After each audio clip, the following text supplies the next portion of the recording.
4월 2일, 오늘은 이제 종려주일이다. 그죠? 늘 해마다 맞이하는 종려주일입니다. 내일부터 뭐가 시작되죠? 고난주간이 시작되죠. 그죠?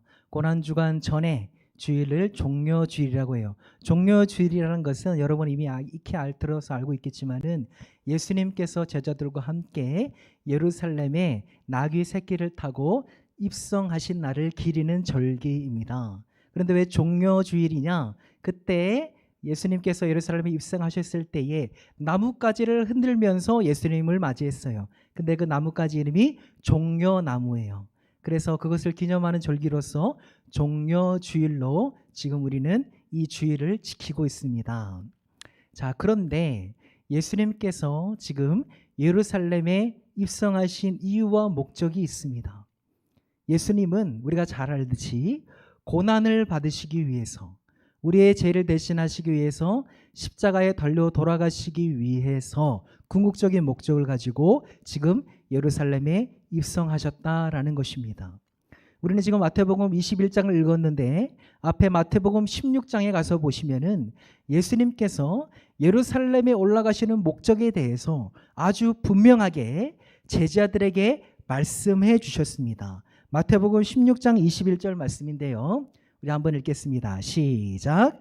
이때로부터 예수 그리스도께서 자기가 예루살렘에 올라가 장로들과 대제사장들과 서기관들에게 많은 고난을 받고 죽임을 당하고 제3일에 살아나야 할 것을 제자들에게 비로소 나타내시니. 아멘.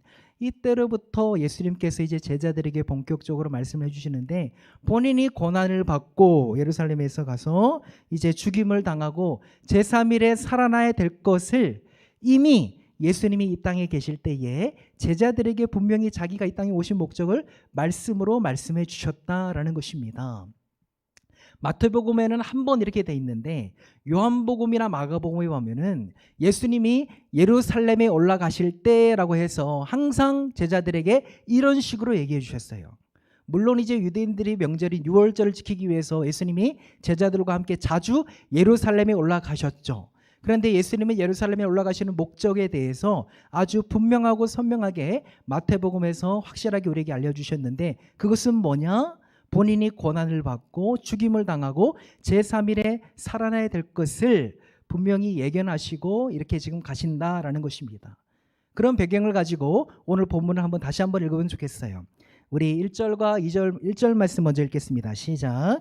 그들이 예루살렘에 가까이 가서 감난산 벳바게에 이르렀을 때에 예수께서 두 제자를 보내시며, 자, 오늘 본문 보니까 그들이, 예수님과 제자들이 어디에 있다는 거예요? 지금 예루살렘에 가기 전에 어디지요?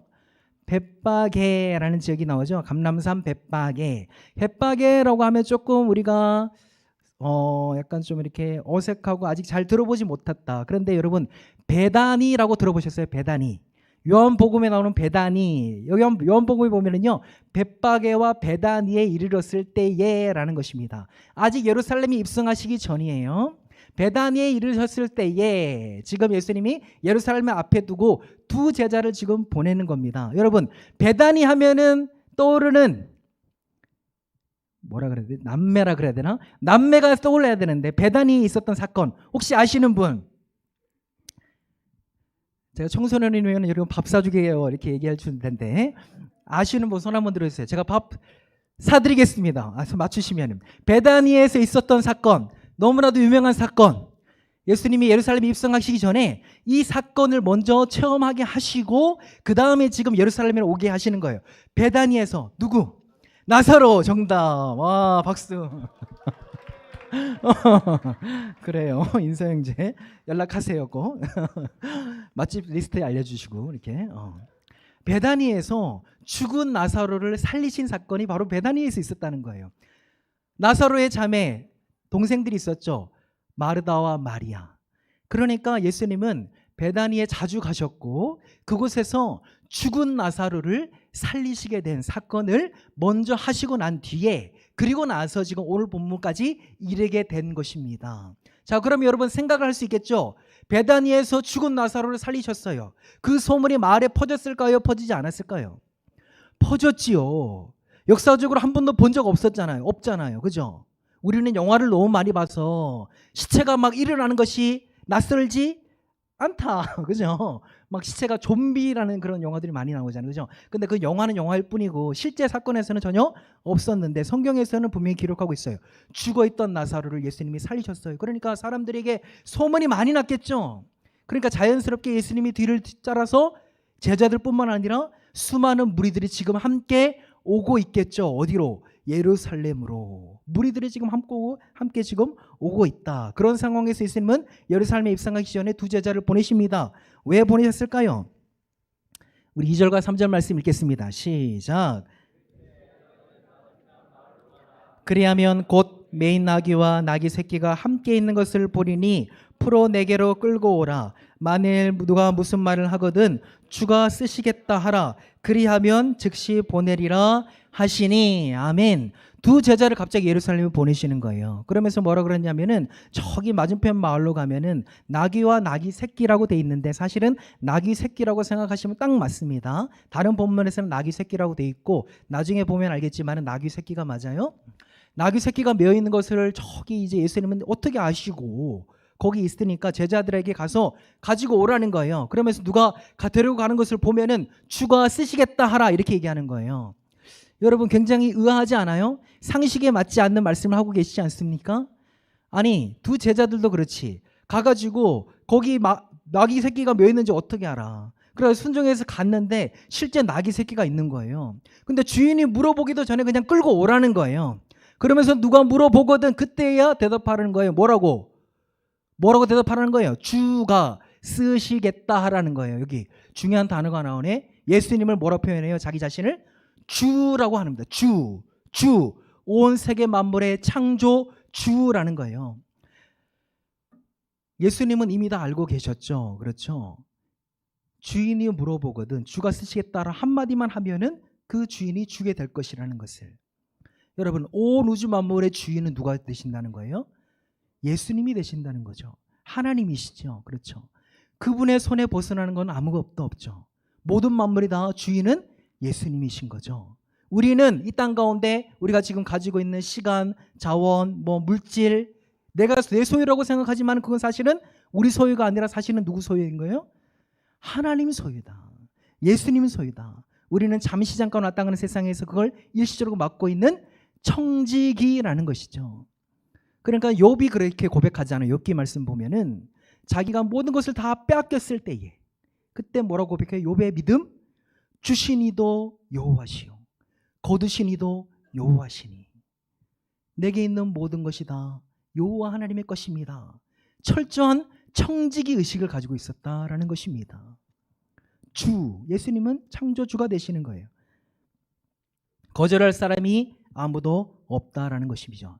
그런데 여기서 더 주목해야 될 사실이 있어요. 그것은 4절 말씀에 나오는데 5절까지 한번 읽겠습니다. 시작. 이는 선지자를 통하여 하신 말씀을 이루려 하심이라.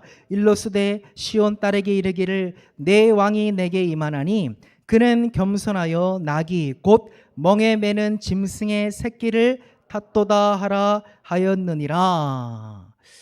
자, 예수님이 지금 예루살렘에 입성을 하게 되시는데 보세요. 예수님은 어떤 모습으로 입성하시는 거예요? 여기 보니까 내 왕이 내게 임하나니. 예수님은 왕이시죠. 여러분 왕이 생각해 보세요. 성에 입성하게 되면은 보통 뭘 탑니까? 왕들은 벤츠, BMW, 리무진 이런 거 타잖아요. 요즘 시대는. 그럼 이때 당시에는 뭘 탔었어야 돼요? 나귀 새끼가 아니라 최소한 가마, 백마, 이렇게 하다못해 조랑말이라든지. 나귀 새끼는 아니잖아. 그렇지 않아요? 왕이시잖아요. 왕으로 입성하시는데 나귀 새끼를 타고 입성하시는 거예요. 심지어 나귀도 아니야. 어른 나귀도 타도 아니에요. 나귀의 새끼라는 말입니다. 왕이 입성하시는데 여러분 생각이 되세요? 왕이신데 나귀 새끼를 타고 입성하신대요. 왜 그랬을까? 성경 말씀에. 왜? 곧 멍에 매는 짐승의 새끼를 탔도다 했는데 그는 뭐하기 때문에? 겸손하시기 때문에 그렇다는 거예요. 중요한 사실이 있습니다. 예수님은요, 나귀 새끼를 타셨는데 겸손하셔서 나귀 새끼를 타셨다는 것과 또 한 가지 사실, 이는 앞에서 누구를 통하여 하신 말씀을 이루기 위해서 선지자. 그러니까 지금 예수님이 하는 행동 하나하나가 다 누구의 말씀을 이루기 위해서 지금 하시는 거예요? 자기가 원해서 하는 게 아니고 선지자의 말씀을 이루기 위해서 지금 이런 행동을 하시는 거예요. 그러면 여기 본문에 나오는 선지자는 대체 누굴까? 스가랴 선지자입니다. 스가랴서 9장 9절 말씀에 보면 이렇게 되어 있어요. 우리 다 함께 한번 읽겠습니다. 시작. 시온에 따라 크게 기뻐할지어다. 예루살렘에 따라 즐거이 부를지어다. 보라, 내 왕이 내게 임하시나니 그는 공의로우시며 구원을 베푸시며 겸손하여서 나귀를 타시나니 나귀의 작은 것 곧 나귀 새끼니라. 스가랴 선지자는 예수님 오시기 전에 약 600년 700년 전의 선지자입니다. 그러니까 이 선지자가 지금 미리 예언을 하고 있는 거예요. 예수님이 이 땅 가운데 오실 텐데 그는 왕이신데 겸손하여서 뭘 타고 임하신다? 왕이지만은 백마가 아니고 나귀 새끼를 타고 임하신다라고 이미 수백 년 전에 예언한 그 말씀을 예수님은 그 말씀을 이루시기 위해서 지금 나귀 새끼를 타고 이 땅 가운데 임하고 계신다. 왕으로서 예루살렘에 입성하고 계신다라는 것입니다. 여러분 성경 말씀을 잘 보세요. 마태복음, 마가복음, 누가복음, 요한복음, 사복음서를 잘 보시면은요, 예수님은 자기 자의로, 자기 생각으로, 자기 뜻대로 뭔가를 행동한 적이 하나도 없어. 항상 무슨 행동을 하시거나 무슨 말씀을 딱 전하시고 나면은요, 그 다음에 무슨 말씀이 딱 나오는지 아세요? 이는 선지자로 하신 말씀을 이루려 하심이라. 이는 이사야 선지자의 말씀을 이루려 하심이라. 이는 요엘 선지자의 말씀을 이루려 하심이라. 항상 예수님은 이 땅 가운데 오셨을 때부터 철저하게 자기 자신이, 그분도 하나님이심에도 불구하고 자기의 뜻을 이루기 위해 오신 것이 아니고 성부 하나님의 뜻을 이루기 위해서 철저하게 순종하시면서 이 땅 가운데 사셨다라는 것입니다. 그래서 그분이 율법의 마침표가 된다는 것은 그분이 이 땅 가운데 사시면서 우리는 도저히 할 수 없는 그 율법의 말씀을 그분은 다 이루셨기 때문에 그렇다라는 것입니다. 스가랴 선지자의 말씀을 이루기 위해서 지금 나귀 새끼를 타시고 이제 가시려고 하시는데, 자 보세요. 그 다음 절 한번 읽겠습니다. 시작. 예수께서 명하신 대로 하여 나귀와 나귀 새끼를 끌고 와서 자기들의 겉옷을 그 위에 얹음에 예수께서 그 위에 타시니 라고 되어 있습니다. 마가복음이나 누가복음에서는 실제로 예수님께서 말씀하신 것처럼 나귀의 주인에 대해서도 언급하고 있습니다. 그러나 마태복음에서는 언급되지 않아요. 어쨌든 예수님은 지금 말씀을 이루시기 위해서 나귀 새끼를 타고 입성하고 계십니다. 그러자 왕이신 예수님이 백마가 아니고 초라한 나귀 새끼를 타고 지금 입성하고 계시는데 그 모습을 본 무리들이 있었습니다. 그 무리들의 반응이 그 다음 절에 나옵니다. 우리 8절과 9절 말씀 읽겠습니다. 시작. 무리의 대다수는 그들의 겉옷을 길에 펴고 다른 이들은 나뭇가지를 베어 길에 펴고 앞에서 가고 뒤에서 따르는 무리가 소리 높여 이르되 호산나 다윗의 자손이여 찬송하리로다. 주의 이름으로 오시는 이여 가장 높은 곳에서 호산나 하더라. 앞에서 제가 설명해 드렸듯이 마태복음 20장 앞장에 보시면은 예수님이 이제 죽은 나사로를 살리신 사건이 기록되어 있고 그 가운데 수많은 무리들이 지금 예수님 뒤를 쫓고 있습니다.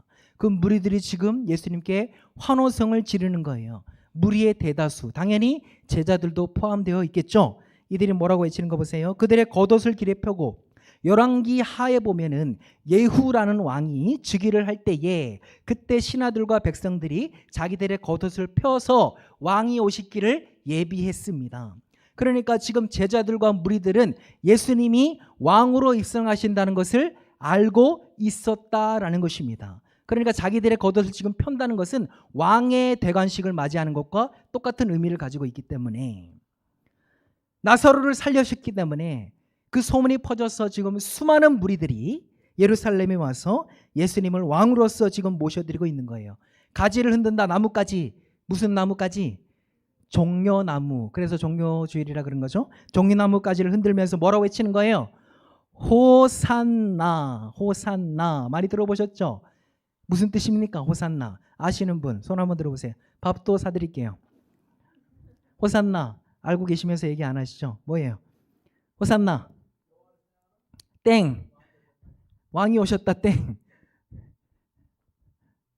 할렐루야잖아. 찬양하라는. 왕이 오셨다는 여호와께서 우리와 함께 계시다. 그건 임마누엘이고.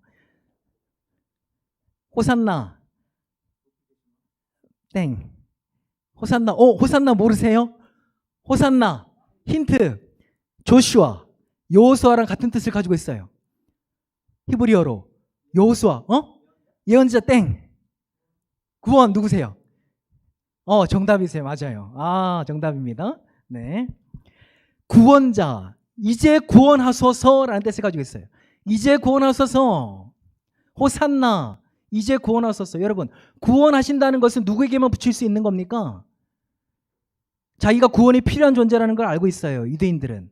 그러면 뭘 기다리고 있었어요? 이제까지 구약의 선지자들이 예언했던 메시아를 기다리고 있었잖아요. 그렇죠. 메시아. 그런데 무리들이 기다리고 있었던 메시아는 어떤 메시아입니까?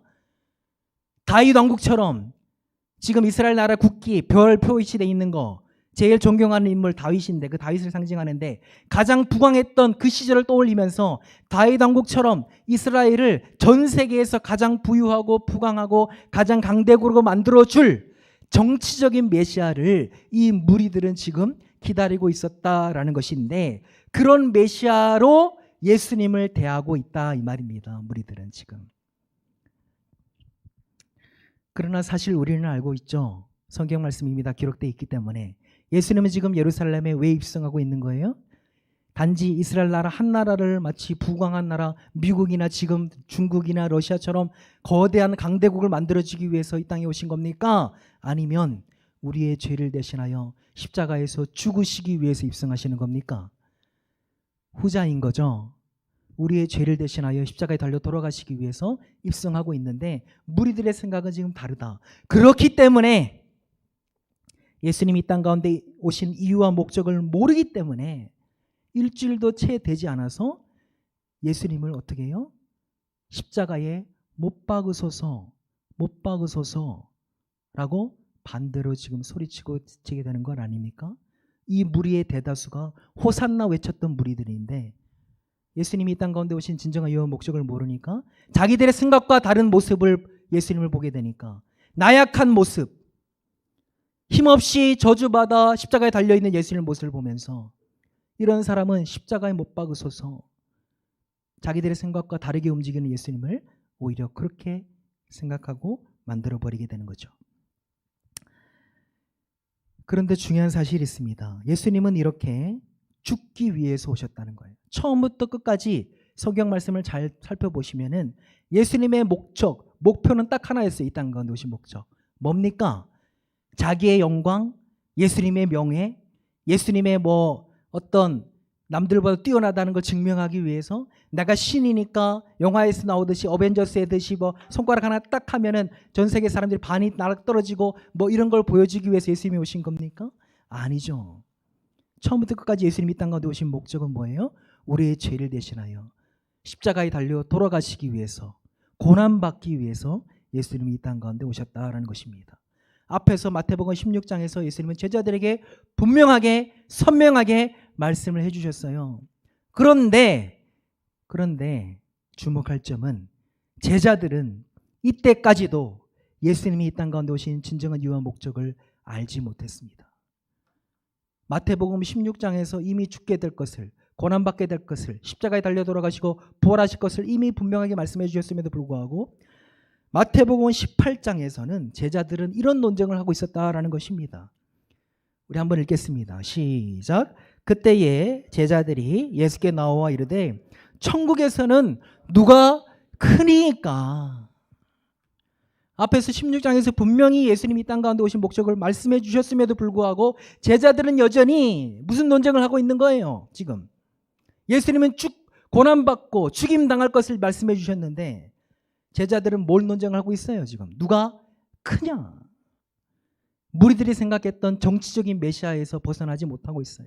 예수님이 나중에 장차 인기를 얻어서 유대인의 왕으로 등극하실 터인데 로마의 속국이었거든요. 지금 이스라엘 땅이 로마의 지배에서도 압제에서도 벗어나게 만들어주고 다윗 왕 때처럼 이스라엘을 가장 부강하고 부유하게 만들어줄 텐데 그때 우리들은 옆에서 한 자리씩 할 수 있을 거야. 이제 너는 장관, 너는 차관.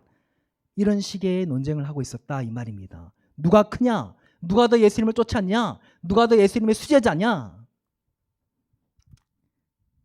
마태복음 20장 1절 말씀 읽겠습니다. 시작. 예수께서 이르시되 무엇을 원하느냐? 여기 무엇을 원하느냐는 야고보와 요한의 어머니가 찾아왔다는 거예요. 지금 예수님한테.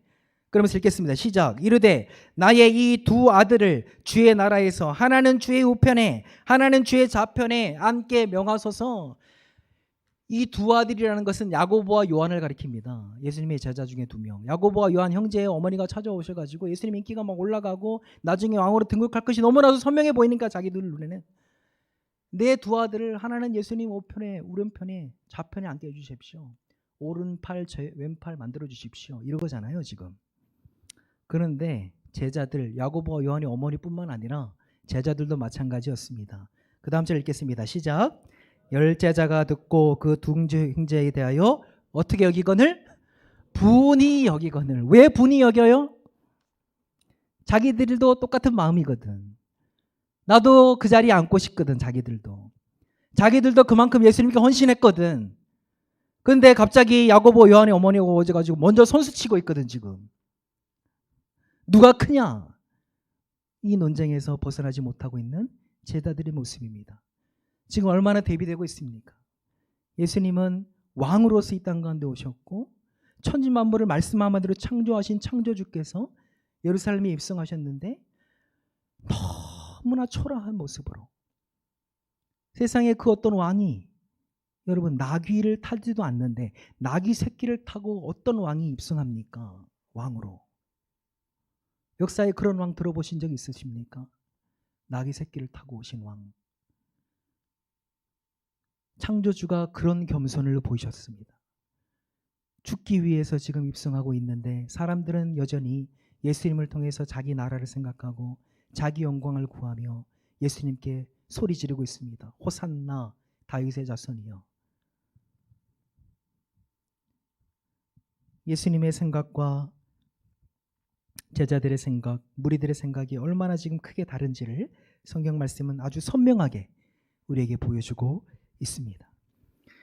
예수님은 죽으시기 위해서 예루살렘을 올라가고 계신 반면에 제자들은 죽음이 아니라 높은 자리에만 관심을 가지고 있었던 겁니다. 이런 그들에게 예수님이 보이신 것은 예루살렘에 입성하실 때에 보이신 나귀 새끼를 타고서 입성하신 것입니다.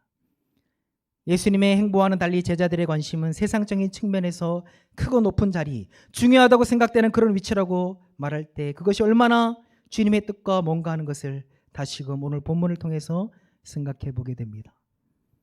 이것은 그들에게만 아니라 우리에게도 마찬가지라고 생각이 됩니다. 분명 예수님께서는 내 나라가 이 세상에 속한 것이 아니다라고 말씀해 주셨어요. 만약 이 세상에 예수님의 나라가 속했다고 한다면은 예수님은 이 세상을 정복하는 방식으로 오셨을 겁니다. 창조주이신데 그 어떤 왕보다 더 화려하게, 더 휘황찬란하게, 세상 그 어떤 왕보다도 더 큰 무리가 환호하도록 그런 방식으로 이 세상에 임하셨을 겁니다. 그런 능력이 차고 넘치는 분이시죠. 그러나 예수님은 그런 모습으로 우리 이 땅에 오시지 않았다라는 것입니다. 잡히면 잡히셨고, 누군가 자기를 잡아가려고 할 때 잡히셨고, 죄인 취급 받으셨을 때 변명하지 않으시고 핑계대지 않으시고 아무런 오해에 대해서 해명하지 않으시고 그냥 죄인 취급 받으셨습니다. 때리면 맞으셨고요. 죄인으로 정죄해서 십자가 형벌을 선고하실 때에 마침내 십자가에 달리시기까지 했습니다. 그것도 모자라서 십자가에서 못 박히셨을 때에 옆에서 희롱하는 무리들이 네가 정말 메시아거든, 네가 정말 유대인의 왕이거든, 그 자리에서 내려와 보라 라고 하는 무리들 앞에서 예수님은 마태복음 26장 53절을 보면은 내가 12군단도 더 되는 천사들을 보내어서 내려올 수도 있지만 다 쓸어버릴 수도 있지만 예수님은 그렇게 하지 않으셨습니다. 여러분, 우리는 어떤 방식으로 이 세상을 살아가고 있습니까? 결코 주님처럼 살지는 않는 것 같습니다.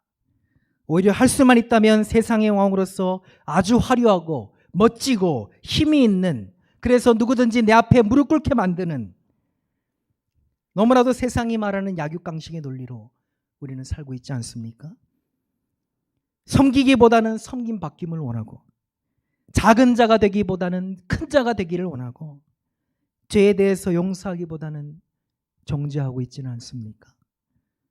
하나님의 용서의 법에 근거하면은 7번을 70번씩이라도 용서하라고 했는데, 우리는 오히려 예수님을 모르는 자처럼 남이 하는 것대로 눈에는 눈, 이에는 이라고 하면서, 아니 오히려 더 심하게 나에게 상처 준 자를 보복하고 있지는 않습니까?